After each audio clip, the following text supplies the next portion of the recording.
अस्सलामु अलैकुम वरहमतुल्लाहि वबरकातुह। बिस्मिल्लाहिर रहमानिर रहीम। अल्हम्दुलिल्लाहि रब्बिल आलमीन वस्सलातु वस्सलामु अला सय्यिदिल मुरसलीन नबियिना मुहम्मद व अला आलिहि व सहबिहि अजमाइन, अम्मा बाद। সম্মানিত শ্রোতা দর্শক মণ্ডলী, আল্লাহ রাব্বুল আলামিনের প্রশংসা এবং রাসূলুল্লাহ সাল্লাল্লাহু আলাইহি ওয়াসাল্লামের উপর সালাতু ওয়াস সালামের পর আজ সোমবার 2 রবিউল আউয়াল 1447 হিজরি মোতাবেক 25 আগস্ট 2025 আমাদের ধারাবাহিক প্রশ্ন উত্তর পর্ব নম্বর 101। আমাদের কাছে 10টি প্রশ্ন রয়েছে বিভিন্ন দেশ থেকে আসা। ইনশাআল্লাহ তাআলা আমরা সংক্ষেপে এগুলির উত্তর দেওয়ার চেষ্টা করব। আল্লাহ রাব্বুল আলামিন আপনাদের আমাদের সকলকে যেন এর দ্বারা উপকৃত করেন।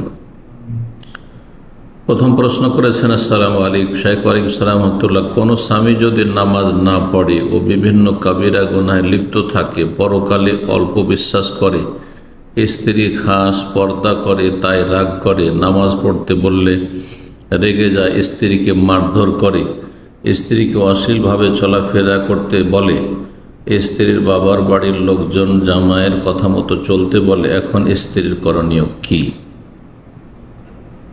আল্লাহ হেফাজত করুন।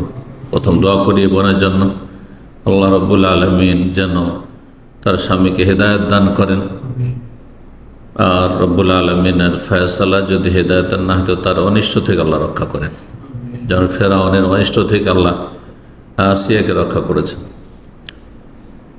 জালেম এই ব্যক্তি সীমা লঙ্ঘনকারী, আল্লাহর হক নষ্ট করে, স্ত্রীর হক নষ্ট করে, রাসূলুল্লাহ সাল্লাল্লাহু আলাইহি ওয়াসাল্লাম হক নষ্ট করে, চরম অপরাধী। প্রথম কথা, এই স্বামী নামাজ পড়েন না, সুতরাং একেবারে যদি নামাজ না পড়ে, 5 ওয়াক্তের কোনো ওয়াক্ত পড়ে না, শুধু জুমা অথবা কখনো হয়তো পড়ে, তাহলে সে মুসলিম না, সে মুরতাদ। আর মুরতাদের সাথে সংসার করা জায়েজ না। মুরতাদ একেবারে বেনামাজি স্ত্রীকে নিয়ে সংসার করা জায়েজ না, একেবারে বেনামাজি স্বামীর সাথে সংসার করা জায়েজ না, তার সাথে মেলন জায়েজ নয়, হারাম। বিভিন্ন কাবিরা গুনাহে লিপ্ত থাকে, তার ব্যক্তি জীবনে যদি কাবিরা গুনাহ করে, সে ব্যক্তি ফাসেক। ফাসেককে জেনে শুনে বিয়ে করা, তার সাথে বিয়ে বসা জায়েজ নয়।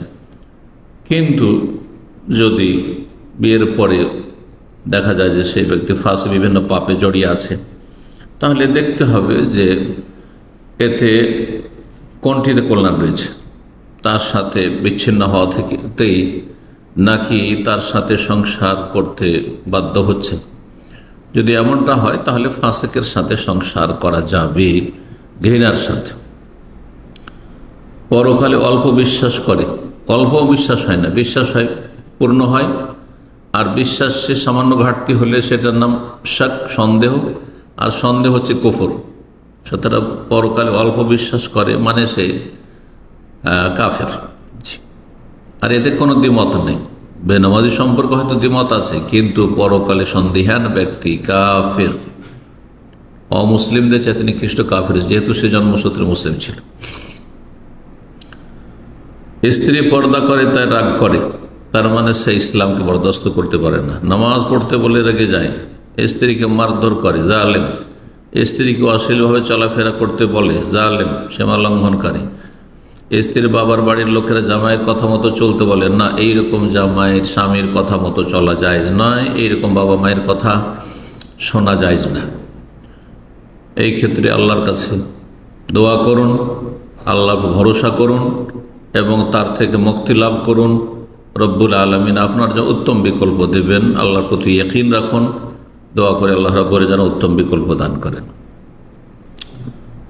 2 নম্বর প্রশ্ন বলছেন, আসসালামু আলাইকুম শাইখ। ওয়ালাইকুম আসসালাম। বিড়াল যদি গৃহস্থালী পোষা প্রাণী, হাঁস, মুরগি, কবুতরের ক্ষতি করে, তাহলে কি তাকে হত্যা করা যাবে?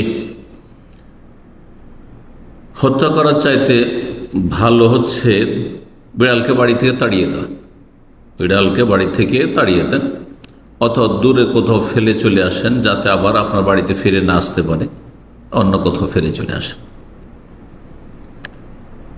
আর যদি দেখা যায় যে না, এটা করা সম্ভব হচ্ছে না, তাহলে উলামায়ে কেরামগণ বলেছেন বিভিন্ন হাদিসের আলোকে যে কষ্টদায়ক পশু পাখিকে হত্যা করা যাবে।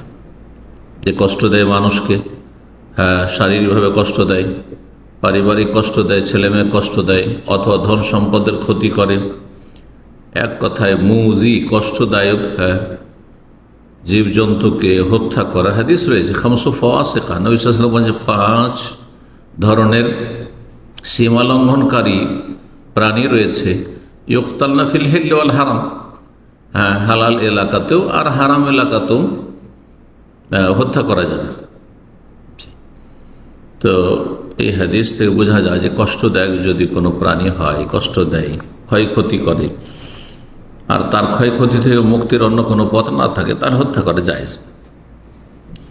3 নম্বর প্রশ্ন। আসসালামু আলাইকুম শেখ ওয়ালাইকুম সালাম। আমি পশ্চিমবঙ্গ বেলডাঙ্গা থেকে বলছি। আমার বাপ মা নামাজ পড়ে না, আল্লাহ হেদায়েত দান করুন, এবং বললেও নামাজ পড়ে না। আমি খেটে খেটে একা জায়গা কিনে ঘর করেছি। আমার বাপ মা বলে ওই জায়গার ভাগ এবং ঘরের ভাগ আমার বাপের নামে করতে হবে। না, মোটেই না। নিজের ইনকাম নিজের জন্য। বাবা মা যদি অভাবী হয় তাহলে তাদের খাওয়া দাওয়া, থাকা ইত্যাদি সব দিতে হবে। এবং এই নিয়ে সবসময় আমার ওপরে তুচ্ছতাচ্ছিল্য করে, আল্লাহ হেদায়েত করুক, এবং আমার পরিবারের সঙ্গে কথাবার্তা বলে না, কোনো খোঁজ খবর নেই না। বিয়ের পর থেকে এরকম বাপ মাকে দেখাশোনা নিয়ে, এবং আমাকে খুবই কষ্ট দেয় আমার বাপ মা। এর জন্য কোনো উপদেশ এবং নাসিহা আমার জন্য একটু বলুন। প্রথম কথা, বাপ মায়ের জুলম অত্যাচার যে হচ্ছে, যদিও জালেম হয়, সবর করুন, তাদের সাথে সদাচরণ করুন। খারাপের বদলা খারাপ আচরণ করবেন না। সবসময় বাবা মায়ের সাথে, যতই বড় কাফের মুশরিক হোক, জালেম হোক, আল্লাহ পরকালে অবিশ্বাসী হোক, বেনামাজি হোক, আপনার উপর জুলুম অত্যাচার করুক, আপনাকে মারধর করুক, আপনি মারধর থেকে বাঁচার ব্যবস্থা করবেন, কিন্তু সীমা লঙ্ঘন করতে পারবেন না, খারাপ আচরণ করতে পারবেন না। 2 নম্বর কথা হচ্ছে যে বাবা মা যখন জুলুম অত্যাচার করছে, তার থেকে দূরে সরে থাকবেন। একসাথে একে অন্যে থাকতে হবে, এটা কোনো শরীয়ত নাই। বাবা মায়ের সাথে বড় হয়ে যাওয়ার পরে একসাথে থাকতে হবে, এটা জরুরি নয়। যদি তাদের দেখাশোনার কেউ না থাকে তাহলে তাদের সাথে থাকতে হবে। যদি শারীরিকভাবে তাদের পরিচর্যার প্রয়োজন হয়, খেদমতের প্রয়োজন হয়, তাহলে। আর্থিকভাবে পাশে থাকা যদি যথেষ্ট হয়, বা আর্থিক প্রয়োজনে তাদের অর্থ সম্পদ আছে, তাহলে হ্যাঁ, আপনার বাবা মায়ের জন্য অর্থ সম্পদ ব্যয় করাও ফরজ নয়। কিন্তু যখন তারা কোনো ক্ষেত্রে অপারগ হবে, তখন তাদের পাশে থাকতে হবে। দূরে সরে থাকুন, তাদের অনিষ্ট থেকে বেঁচে থাকবেন, এবং তাদের হেদায়েতের জন্য দোয়া করেন। আপনার চাইতে শ্রেষ্ঠ ইব্রাহিম আলাইহিস সালাম। ইব্রাহিম আলাইহিস সালাম বাবাকে আল্লাহ হেদায়েত করেন, সে কাফের ছিল। সুতরাং আপনার বাবা যদি হেদায়েত না হয়, তাহলে সে হচ্ছে ইব্রাহিম আলাইহিস সালামের বাবার আদর্শের সাথে। 4 নম্বর প্রশ্ন বলছেন, আসসালামু আলাইকুম শেখ ওয়ালাইকুম সালাম। শ্বশুর বাড়ির লোকজন যদি মাজার পূজার সাথে জড়িত থাকে, তাহলে তাদের সাথে সম্পর্ক কেমন হওয়া উচিত? যদি আপনি পুরুষ ব্যক্তি হন, তাহলে বলবো যে তাদের সাথে দেখা সাক্ষাৎ হলে সামাজিকতার সালাম দোয়া দেবেন, না নিয়ত করবেন হেদায়েতের নিয়ত করবেন, হেদায়েতের নিয়ত করবেন তাদের জন্য। আর তাদের সাথে দেখা সাক্ষাৎ করা জরুরি নয়, শ্বশুর শাশুড়ির সাথে দেখা সাক্ষাৎ জরুরি নয়। যদি আপনি একজন বোন হন আর আপনাকে তাদের কাছাকাছি থাকতে হচ্ছে, আপনার স্বামী তাদের কাছাকাছি রাখছে, আর তারা শিরকি আকীদায় রয়েছে, তাদের থেকে প্রভাবিত হবেন না, তাদেরকে প্রভাবিত করার চেষ্টা করবেন। অর্থাৎ তাদেরকে দাওয়াত দিয়ে হেদায়েতের চেষ্টা করবেন, জাহান্নামের রাস্তা থেকে ফেরাবার চেষ্টা করে জান্নাতের পথে, কিন্তু তাদের পথের প্রতীক হবেন না। ফালা তোতে হবা, কখন আনুগত্য করবেন। আর যদি এরকম আশঙ্কা থাকে বিভ্রান্তির, তাদের পাশে থাকলে আপনার ছেলে মেয়েগুলো খারাপ হয়ে যাবে, তাহলে সেই ক্ষেত্রে বলবো, হ্যাঁ, ভাইদেরকে বলবো, বোনদেরকে বলবো, এইরকম মুশরিক মাজার পূজারীদের সাথে একই সংসারে একই জায়গায় থাকবেন না, দূরে সরে যাবেন নিরাপদ স্থানে, যাতে করে তাদের অনিষ্ট থেকে রক্ষা পাওয়া যায়। 5 নম্বর প্রশ্ন বলছেন, আসসালামু আলাইকুম সালাতুল্লাহ। সৎ মায়ের আগের স্বামী হতে সন্তানরা কি মাহরাম হবে? কেমন করে মাহরাম হবে? সৎ মার আপনি মাহরাম, কিন্তু সৎ মায়ের আগের স্বামী আপনার বাবার নয়, আগের স্বামী হতে সন্তান, আগের স্বামী থেকে সন্তান, তাহলে আপনার সাথে এই সন্তানরা, আপনার সৎ মায়ের সন্তানরা না বাপে শরিক আছে না মায়ের শরিক আছে, কোনোটাতে শরিক নেই, কোনো একটাতে শরিক হইতে হবে। অর্থাৎ মাহরাম কখন হবে? যদি আপন ভাই হয়, আপন ভাই না হয়ে যদি বৈমাত্রীয় সৎ ভাই বোন হয়, অথবা বৈপিত্রীয় হয়, আর এটা তিনটার কোনোটি না, সুতরাং এরা মাহরাম নয়। তবে এই সৎমা আপনার আব্বার সাথে বিয়ে হওয়ার পরে তারপরে যে ছেলে মেয়েগুলো হবে সেগুলি আপনার মাহরাম, সেগুলি আপনাদের মাহরাম। জি। 6 নম্বর প্রশ্ন বলছেন, আসসালামু আলাইকুম সালাতুল্লাহ, আমি এমন একটি এলাকায় থাকি যেখানে সকলে হানাফি। আসলে হানাফি তো নয়, এরা হচ্ছে সব মাতুরিদি আকীদায় আসমা সিফাতে, আর আপনার রুহানিয়তের ক্ষেত্রে এরা সুফি বেদাতি, আশআরিয়াত হচ্ছে আকীদার বেদাত গুমরাহি, আর মাতুরিদিয়াত আর এইরকমই সুফিজম হচ্ছে পুরো গুমরাহি আর গুমরাহি। জি, কোরআন সুন্নাহর বাইরে কোনো রকমের আত্মার পরিশুদ্ধি নেই। জি, আর সুফিদের পীর মুরিদিতে যারা বিশ্বাসী প্রচলিত, যারা হানাফি ভারত বাংলাদেশে, তারা সবগুলি এই পথের পথিক, এবং তাদের সাথে আমার নামাজ পড়তে হয়। কখনো আমাকে ইমাম সাহেব একামত দিতে বলেন, কারণ কেউ থাকে না, এমত অবস্থায় আমি কি একামতের শব্দগুলো 2 বার করে নাকি 1 বার করে বলবো? তাদের মধ্যে 2 বার প্রচলন আছে। হানাফি মাজহাব 2 বারের একামতকে তারা পছন্দ করেছে, তার উপর আমল করে থাকে। আর অধিকাংশ ফুকাহায়ে কেরামদের অনুসারীরা শাফি, মালিকি, হাম্বলি, আহলুল হাদিস সবাই একরা একামত, একটি করে বাক্য বলা হয়, এটাকে পছন্দ করেছেন। দুটোই সহিহ হাদিস দ্বারা প্রমাণিত। মদিনার মুয়াজ্জিন বেলাল রাদিয়াল্লাহু তাআলা আনহু, তার একামত ছিল ফুরাদা। জি, একরা একামত ছিল, একটি করে বাক্য।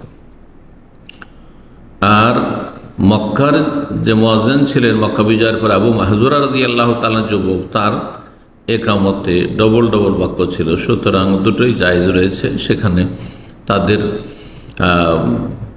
যাতে করে তাদের অনুকূলে আপনার আমল হয়, আর যেখানে প্রমাণিত সেখানে তাদের বিপরীত আমলের কোনো প্রয়োজন নেই, আপনি তাদের মতো একামত দিতে পারবেন, সেটিও হাদিস দ্বারা প্রমাণিত।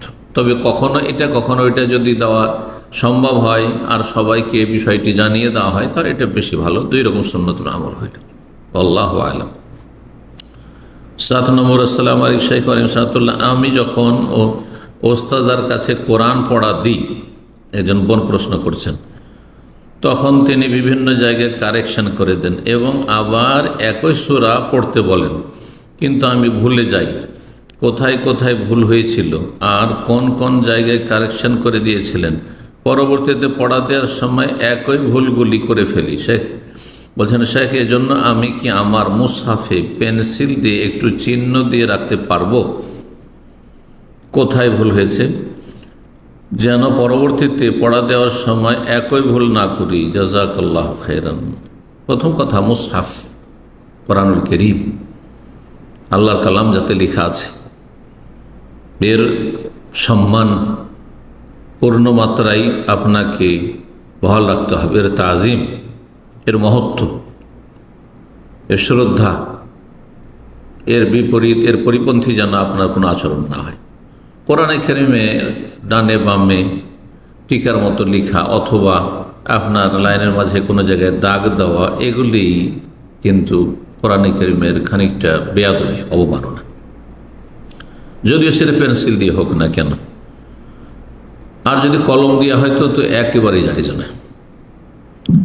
তো এই ক্ষেত্রে পরামর্শ দেব যে পেন্সিল দিয়েও সেখানে দাগ না দিয়ে আপনি আলাদা একটি পেপার রাখেন, খাতা রাখেন, নোটবুক রাখেন, সেখানে নোট করেন যে কোন লাইনে কোন শব্দটিতে কারেকশন করে দিয়েছে, সাথে সাথে লিখে নেন, আর ওটা সামনে রেখে আপনি সংশোধন করেন আপনার পড়াশোনার। এটা বেশি ভালো, আপনার জন্য নিরাপদ। কিন্তু কেউ যদি পেন্সিল দিয়ে আপাতত একটু সামান্য চিহ্ন দিল আর তারপরে পড়া যখন শোনানো হয়ে গেল তখন সেটাকে মুছে ফেললো, পরিষ্কার করে দিল, তা আশা করি সেটি নাজায়েজ হবে না। আল্লাহ তাআলা আ'লাম। কারণ এই কোরআনে কারীম শুধু আপনি পড়বেন না, আর একটা দিক এটি, আপনার পরে আর কেউ পড়বে সেই কোরআনটি। অনেকগুলি কোরআন কারীম দেখা যায় মসজিদ অথবা বিভিন্ন জায়গায়, হ্যাঁ, মাদ্রাসার ছেলেরা তাতে এমন করে লিখে রাখে, একেবারে খারাপ করে ফেলেছে, একেবারে খারাপ করে ফেলেছে। জি, তো এই ক্ষেত্রে অবশ্যই গুনাহগার হইতে হবে। জি, অবশ্যই গুনাহগার হইতে হবে। আল্লাহ রাব্বুল কোরআন কারীমে ইরশাদ করেছেন, ওয়া ইউআযিম শাআইর আল্লাহ ফাইন্নাহা মিন তাকওয়াল কুলুব। সূরা হজ আল্লাহ বলছেন, যারা আল্লাহ রাব্বুল আলামিন নিদর্শনাবলীর তাজিম, শ্রদ্ধা, সম্মান, বড়ত্ব, মহত্ব বহাল রাখবে, এটি তাদের অন্তরের আল্লাহ ভীরতার তাকওয়ার বহিঃপ্রকাশ, এটি তার প্রমাণ। ফাইন্নাহা মিন তাকওয়াল কুলুব, আল্লাহর ভয় ভীতি অন্তরে আছে। সুতরাং আপনি আল্লাহ রাব্বুল আলামিন যেগুলি নিদর্শনাবলী, আর কোরআনে কারীম আল্লাহ রাব্বুল আলামিনের বড় একটি নিদর্শন, সুতরাং কোরআনে কারীমের তাজিম করবেন, আল্লাহর কালামের তাজিম করবেন। জি, 8 নম্বর প্রশ্ন বলছেন, আসসালামু আলাইকুম। আমাদের এখানে কিছু বোনের একটা কোশ্চেন, বেতরের নামাজে হাত তুলে দোয়া আর কুনুত পড়ার সময় দৃষ্টি কি হাতের দিকে থাকবে না সেজদার দিকে আমাদের দৃষ্টি থাকবে? নিউ ইয়র্ক থেকে প্রশ্ন করছেন। যখন দোয়া করছেন তখন হাত আপনি আল্লাহর সামনে সম্প্রসারিত করেছেন, সুতরাং কারো কাছে দুনিয়ার উদাহরণ দিয়ে বলি, কোনো কিছু চাওয়ার নিয়ম হচ্ছে যে আপনি কি দেওয়া হচ্ছে সেদিকে তাকাবেন। আপনি এমনকি তার চেহারার দিকেও তাকান না, ডানে বামও তাকান না, আপনি এদিকে তাকাচ্ছেন যে আপনাকে কী দেওয়া হচ্ছে।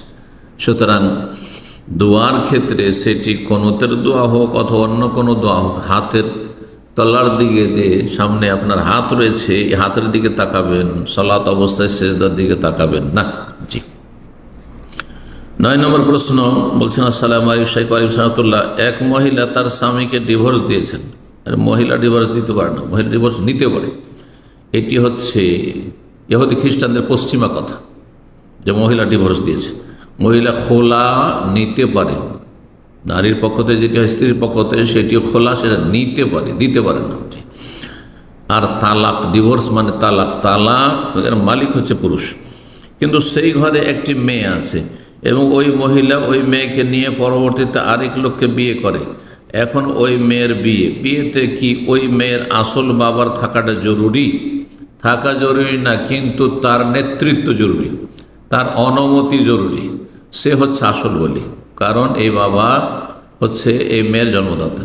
এই মেয়ের জন্মদাতা হচ্ছে বাবা, হচ্ছে তার আগের স্বামী এই মহিলা। সুতরাং এখানে বাবা আসুক আর না আসুক, অনেক সময় সম্পর্কের টানাপোড়ার কারণে বা সম্পর্ক ছিন্ন হয়ে গেছে, আসবে না, হয়তো আসার মতো পরিবেশ নেই, কিন্তু টেলিফোনে হইলেও অনুমতি দিয়ে দিবে। আগে অনুমতি নিতে হবে যে আমরা বিয়ে লাগাচ্ছি অমুক জায়গায়, আপনার অনুমতি আছে, অথবা কাউকে ওকিল বানিয়ে দেবে এখানকার, হ্যাঁ, যে মেয়ের নানাকে ওকিল বানিয়ে দিলাম, হ্যাঁ, অন্য কোনো ব্যক্তিকে, ইমাম সাহেবকে, আলেমকে ওকিল বানিয়ে দিলাম, অথরাইজ করে দিলাম। জি, এইরকম করতে হবে। আর না হলে টেলিফোনে বলবে যে হ্যাঁ আমার মেয়ের বিয়ে আপনারা পড়িয়ে দেন, আমি অনুমতি দিচ্ছি। কিন্তু তাকে না জানিয়ে মেয়ের বিয়ে দিয়ে দেবেন, অথচ সে বেঁচে আছে, এটা চাইছে না। সে যদি মারা যায় তাহলে মেয়ের দাদা আছে, মেয়ের চাচা আছে, দাদা না থাকে, জি, মেয়ের চাচা তো ভাই আছে, মেয়ের বংশের হইতে হবে। আর আপনি এই মহিলাকে বলছি যে আপনি যার সাথে বিয়ে বসেছেন দ্বিতীয় স্বামী, সে এই মেয়ের কেউ না, শুধু সে হচ্ছে আপনার স্বামী, আর তার বাড়িতে এই মেয়ে পালিতা হচ্ছে, আর আপনাকে বিয়ে করে সেই জন্য এই মেয়ের মাহরাম সে হয়েছে। জি, বলছেন তারপরে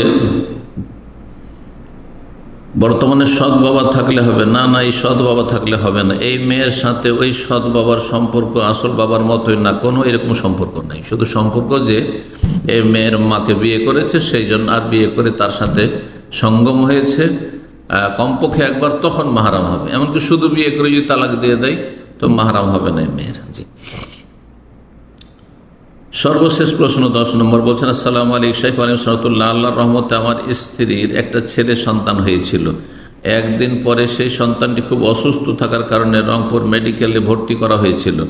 বাবুটার অবস্থা খুব আশঙ্কাজনক ছিল। সে কারণে আমার মা আমার আব্বুর কাছে ফোন দিয়ে বলছিল, তুমি ছোট বাছুরের মাথায় পানি দিয়ে বলো, আউযুবিল্লাহ, তুমি ছোট বাছুরের মাথায় পানি দিয়ে বলো, আমার ছেলের সন্তানটা যদি বেঁচে থাকে তাহলে গরুটা বড় করে জবাই করে শুক্রবারে মসজিদে খাওয়াই দেব। এটি শিরক। কারণ এই ধরনের টোটকা ফোটকা আর যেটি মাধ্যম না সেটাকে মাধ্যম মনে করা, যে বালা মুসিবত দূর করার জন্য আর কারো হায়াত রক্ষা করার জন্য ছোট একটা বাছুরের মাথায় পানি দিয়ে বলতে হবে, এটি শিরক। কোনো কিছুকে অলৌকিক লক্ষণ মনে করা যেমন শিরক, আত্মীয়ারাত শিরক, ঠিক তেমনি কোনো টোটকা ফোটকা বিশ্বাসী হওয়া, যেমন থালা হাত থেকে পড়ে গেছে, হ্যাঁ, কোনো পাত্র হাত থেকে পড়ে গেছে, বাড়িতে মেহমান আসবে, শিরকি আকীদা এগুলি।